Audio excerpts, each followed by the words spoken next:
Morning, Diana.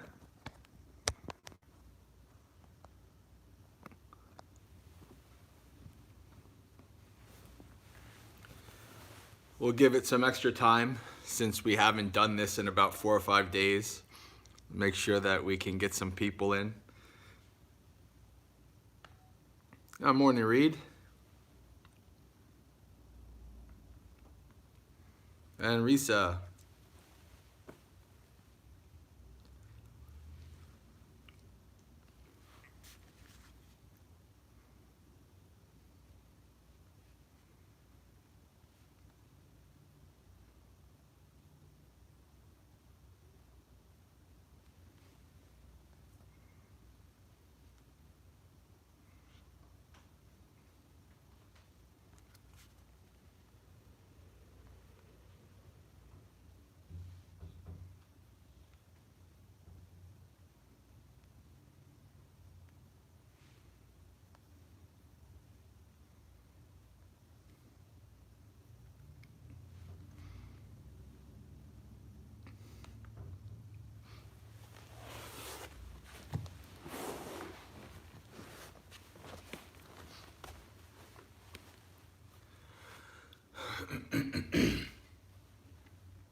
All right, I think we can get started with the precepts. Namo tassa bhagavato arahato samma sambuddhassa.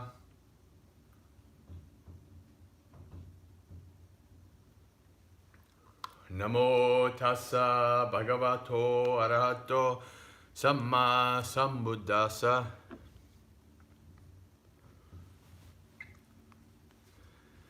Namo tassa bhagavato arahato samma sambuddhassa.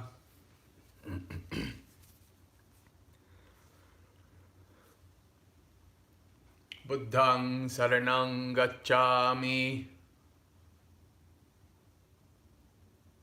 Dhammang saranang gacchami. Sanghang saranang gacchami.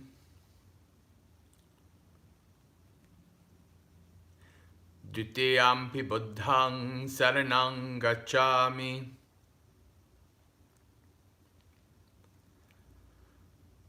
Dutiyampi dhammang saranang gacchami.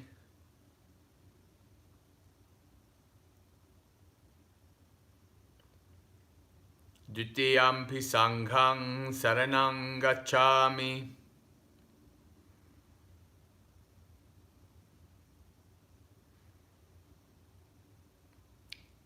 Tatiyampi buddhang saranang gacchami.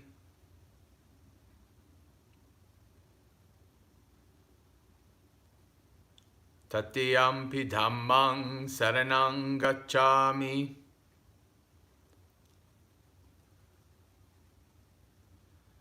Tatiyampi sanghang saranang gacchami.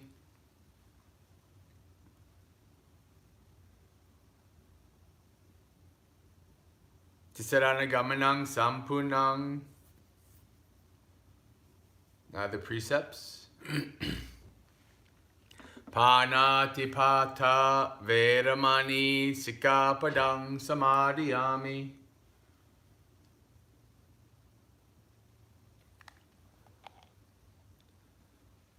Adinnadana veramani sikapadang samadhiyami.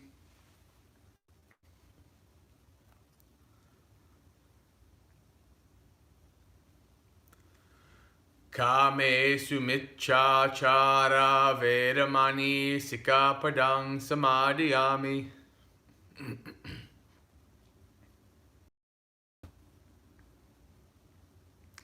Musavada Vedamani Sikapadang Samadhiyami.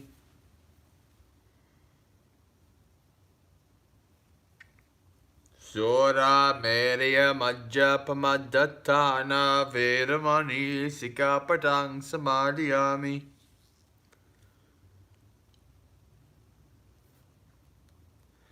Tisaranena sadding panchasilang dhammang samadhiyitva sadhukang surakkitang katva appamadena sampadeta bang. Silena sukating yanti, silena bhoga sampada, silena nibbuting yanti, tasma silang visore. Okay, friends. We'll start with our normal daily chanting, Tiratana Vandana. It is Monday, so we'll do it in English.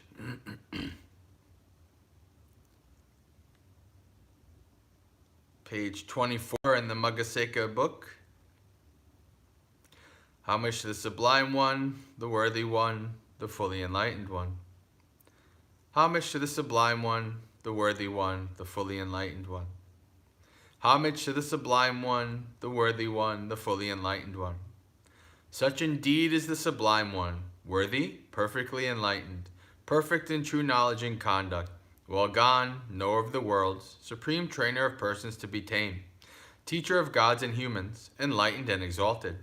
Well expounded is the Dhamma by the Sublime One, directly visible, unaffected by time, calling one to come and see, leading onwards to be realized by the wise. The order of the Sublime One's disciples is practicing well. The order of the Sublime One's disciples is of upright conduct. The order of the Sublime One's disciples has entered the right path. The order of the Sublime One's disciples is practicing correctly. That is, the 4 pairs of persons, the 8 kinds of individuals. This order of the Sublime One's disciples is worthy of offering and hospitality, worthy of gifts and salutation, supreme field of merit for the world. The Buddha, well purified, with ocean-like compassion, possessed of the eye of knowledge, completely purified, destroyer of the evils and corruption of the world, I revere that Buddha with devotion. Homage to you, so nobly bred. Homage to you amongst men supreme. Peerless are you in all the world. May all homage be given to you. The teacher's Dhamma, like a lamp, divided into path, fruition, and the deathless, both itself transcendent and showing the way to that goal. I revere that Dhamma with devotion. Thoroughly understanding the Dhamma, and freed from longing through insight, the wise one who is rid of all desire is calm as a pool unstirred by wind. Those to whom the Dhamma is clear are not led into other doctrines.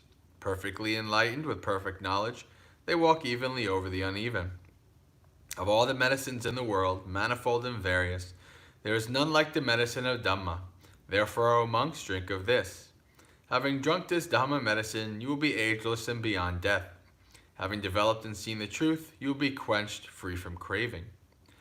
The Sangha call the field better than the best, who have seen peace, awakening after the Buddha's good way, who have abandoned attachment, the noble ones, the wise. I revere that Sangha with devotion. Happy is the arising of the Buddhas. Happy is the teaching of the true Dhamma. Happy is the unity of the Sangha. Happy is the discipline of the united ones. They go to many a refuge, those who have been struck by fear. They go to the mountains and forests, to parks and trees and shrines. But none of these is a secure refuge. None is the refuge supreme. Not by relying on such a refuge can one be freed from all suffering. But one who has gone for refuge to the Buddha, Dhamma, and Sangha sees with perfect wisdom the 4 noble truths: suffering, the arising of suffering, the transcending of suffering, and the Noble Eightfold Path that leads to suffering's final end. This is the refuge that is secure. This is the refuge that is supreme. By relying on such a refuge as this, one is released from all suffering. By this practice of Dhamma, in accord with the Dhamma, I venerate the Buddha. By this practice of Dhamma, in accord with the Dhamma, I respect the Dhamma. By this practice of Dhamma, in accord with the Dhamma, I respect the Sangha. All actions are led by the mind. Mind is their master, mind is their maker. Actors speak with a defiled state of mind, then suffering follows, as the cartwheel follows the foot of the ox. All actions are led by the mind. Mind is their master, mind is their maker. Actors speak with a pure state of mind, then happiness follows, as your shadow follows you without departing. Impermanent are all conditioned things, affected by rising and falling away. Having arisen, they then must cease. Blissful is it when they subside. Abstaining from evil, doing what is good, cleansing one's mind, this is the teaching of all the Buddhas. Patience is the highest practice. Nibbana is supreme, say the Buddhas. A mendicant does not harm others. A recluse oppresses no one. Not insulting, not harming, restrained according to the moral code. Moderating in food, dwelling in solitude, engaging in higher mental development. This is the teaching of all the Buddhas. By the blessings that have arisen from my practice, may my venerable preceptors and teachers who have helped me, mother, father, and relatives, male and female rulers, worldly powers, virtuous human beings, the higher beings, demons, and high gods, the guardian deities of the world, celestial beings, the Lord of Death, friendly people, indifferent and hostile, may all beings be well. May the skillful deeds done by me bring you threefold bliss. May this quickly bring you to the deathless. By means of this meritorious deed, and through this aspiration, may I quickly attain the cutting off of craving and clinging. Whatever faults I have until I am liberated, may they quickly perish. Wherever I am born, may there be an upright mind, mindfulness and wisdom, austerity and vigor. May no harmful influences weaken my efforts. The Buddha is the unsurpassed protector. Dhamma is the supreme protection. Peerless is the silent Buddha. The Sangha is my true refuge. By the power of these exalted ones, may I rise above all defilements. By means of this meritorious deed, may I never join with the foolish. May I join always with the wise until the time I attain Nibbana. May the suffering be free from suffering. May the fear-struck be free from fear. May the grieving be free from grief. So too may all beings be. From the highest realm of existence to the lowest, may all beings arisen in these realms, with form and without form, with perception and without perception, be released from all suffering, and attain to perfect peace. Excellent, excellent, excellent. All right. We are going to be continuing on as our secondary chant with the Mahasatipatthana Sutta.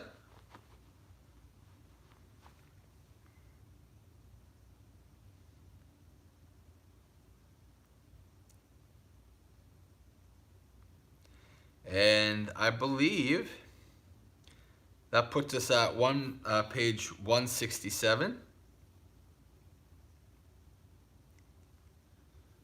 I think we'll do, because this is a half a page, we'll do 1.5 pages. Oh, hello, John. Good morning.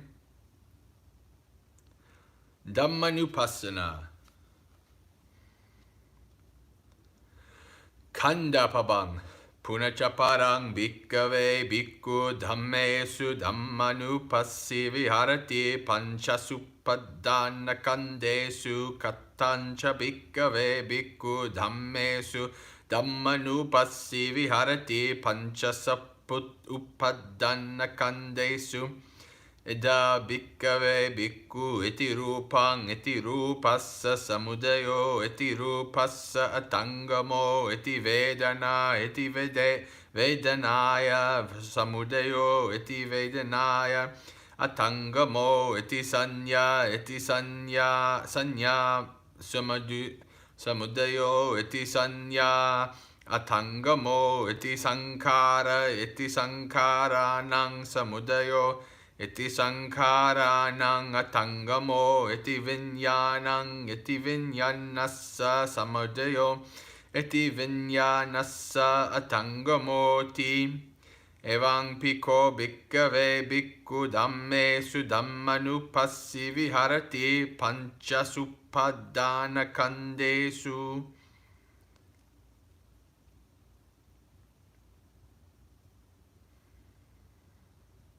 The 5 aggregates.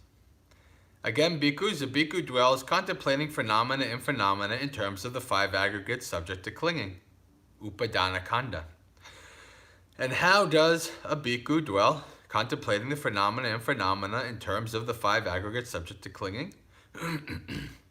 Here, a bhikkhu understands such is material form, such is its origin and its passing away, such is feeling, such is perception, such as volitional formations, such as consciousness, such is their origin, and such is their passing away.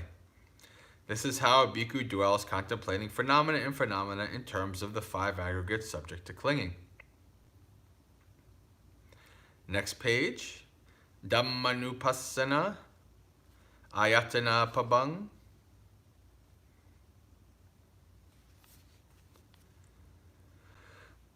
Punachaparang bhikkave bhikkhu dhammesu dhammanupassi viharati ehasu ajjattika bahiresu ayatanesu kattancha bhikkave bhikkhu dhammesu dhammanupassi viharati chasu ajjattika bahiresu ayatanesu Ida bhikkave bhikkhu chakkum cha pajanati rupe cha pajanati yancha tadubhayang paticca uppajjati samojanang tancha pajanati yattacha anupannassa samyojannassa uppado hoti tancha pajanati Yata cha uppannassa samyojannassa pahanang hoti tancha pajanati. Yata cha pahinassa samyojannassa ayating anuppado hoti tancha pajanati. Sottancha pajanati saddecha pajanati yancha tadubbayang paticca upajjati. Samyojanang tancha pajanati yatacha anupannassa samyojannassa uppado hoti tancha pajanati yatacha uppannassa samyojannassa pahanang hoti tancha pajanati yatacha pahinassa samyojannassa ayating unuppado hoti tancha pajanati Ghanang cha pajanati, gande cha pajanati, yancha tadubbayang paticca uppajjati samyojanang tancha pajanati, yata cha anupannassa samyojannassa uppado hoti tancha pajanati, yata cha uppannassa samyojannassa pahanang hoti tancha pajanati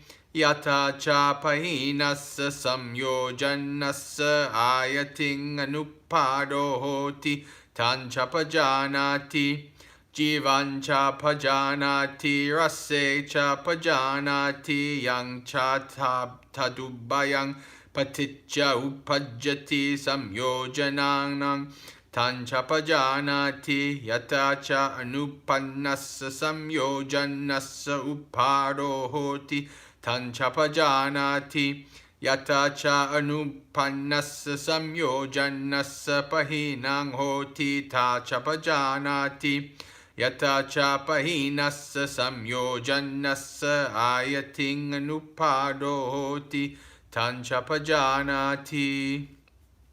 All right, now the English.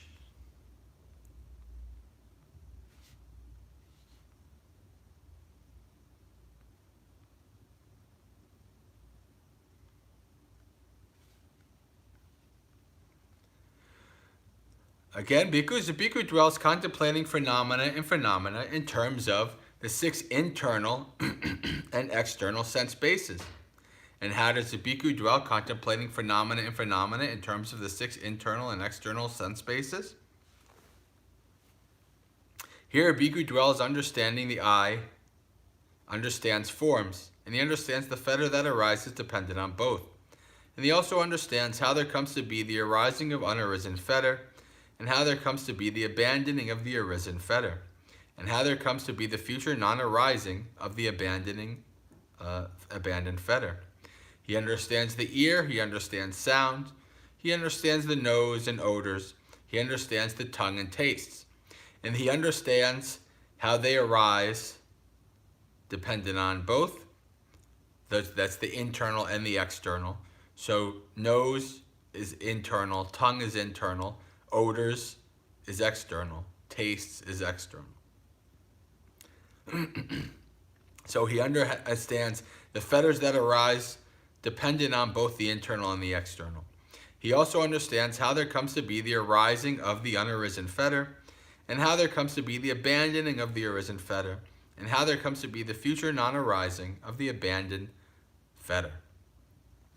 So if you were with us when we last did this, which I think was Tuesday, so a little bit less than a week ago, this is essentially the Buddha is giving us a roadmap of how to investigate this experience, right? How it rises, how it comes to be, how it ceases. Okay? How to abandon it, and how to build it up. Right? Most of this stuff is to be abandoned. Yeah, but under right effort, skillful qualities are to be built up. Right? So this is simply mindfulness and right effort. Right? The Buddha is giving us essentially a roadmap of how to practice this. All right. So let us go to our thought of the day.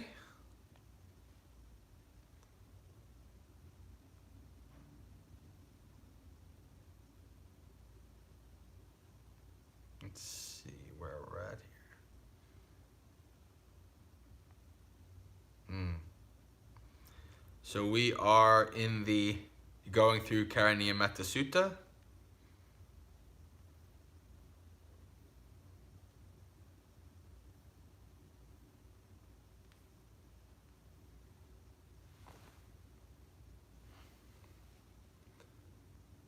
Which you can find under the Paritas in the table of contents. Let's see where we were at here.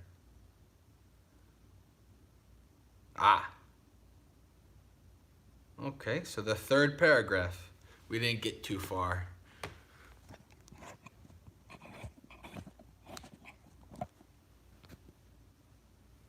Hey, Chris. Okay. Third paragraph. Page 47 in the book. Nachakuddang samachare kinchiyena vinyu pare upavadeyum sukhino va kemino hontu sabbe satta bhavantu sukhitatta.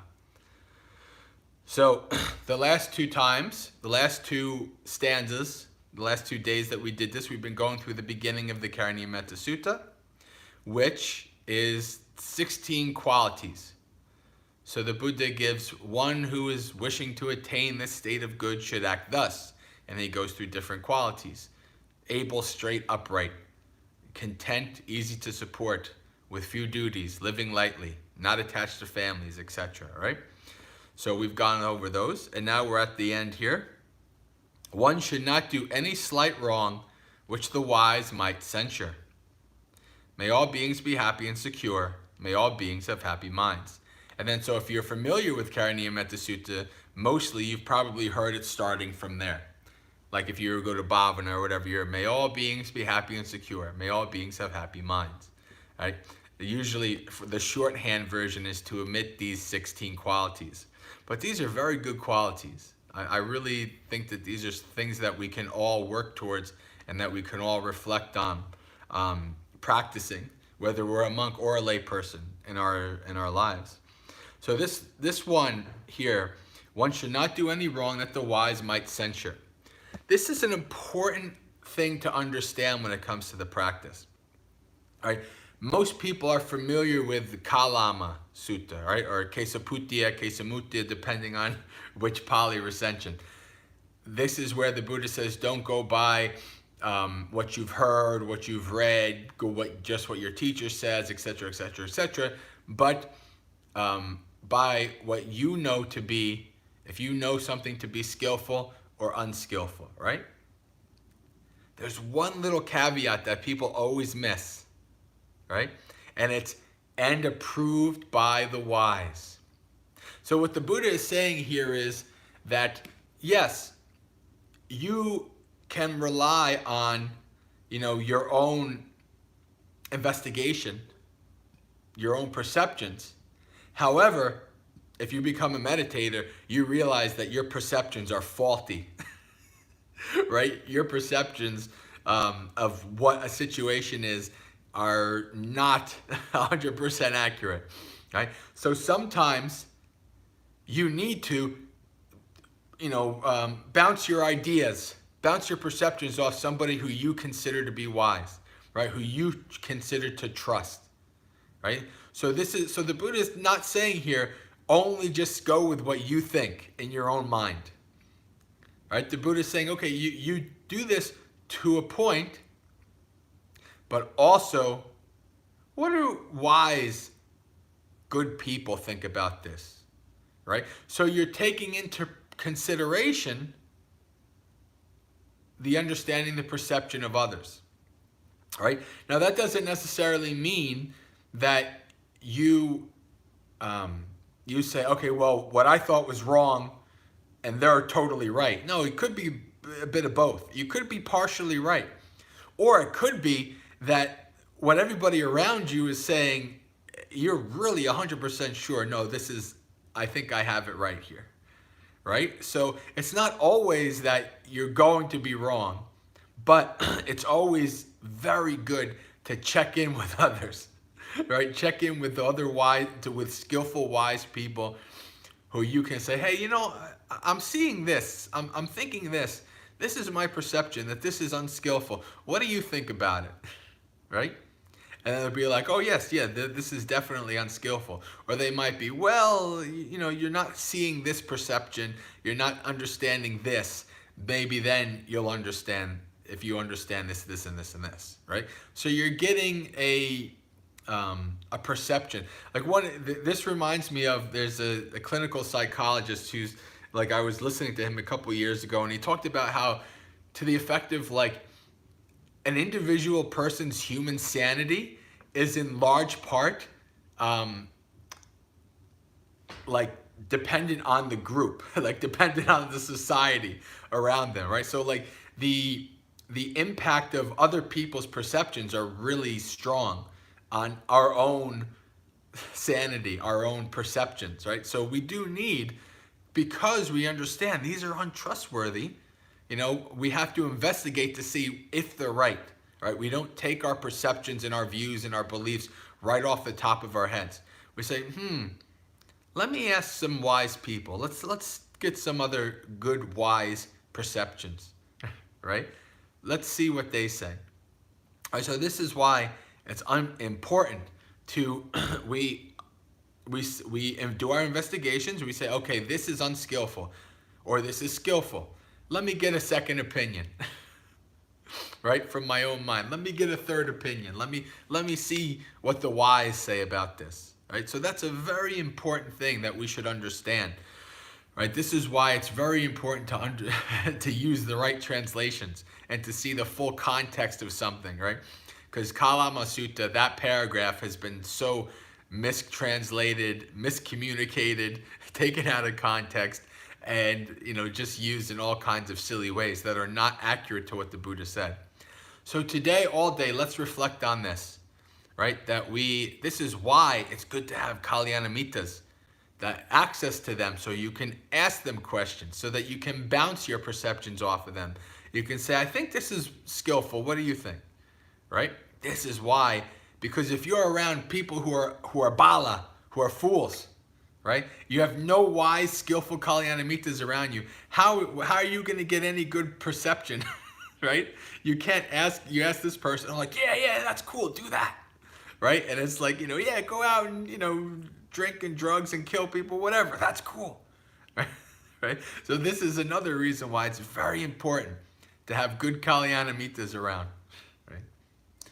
All right, friends. With that, we can reflect on this reflection today of having good Kalyanamitas, good wise people that we can bounce our perceptions off of to see what they think is wise and match that with what our perceptions are. Right? So I wish you a very spiritually successful and peaceful day. Sukhi Hotu, may you be happy. Practice well and be well.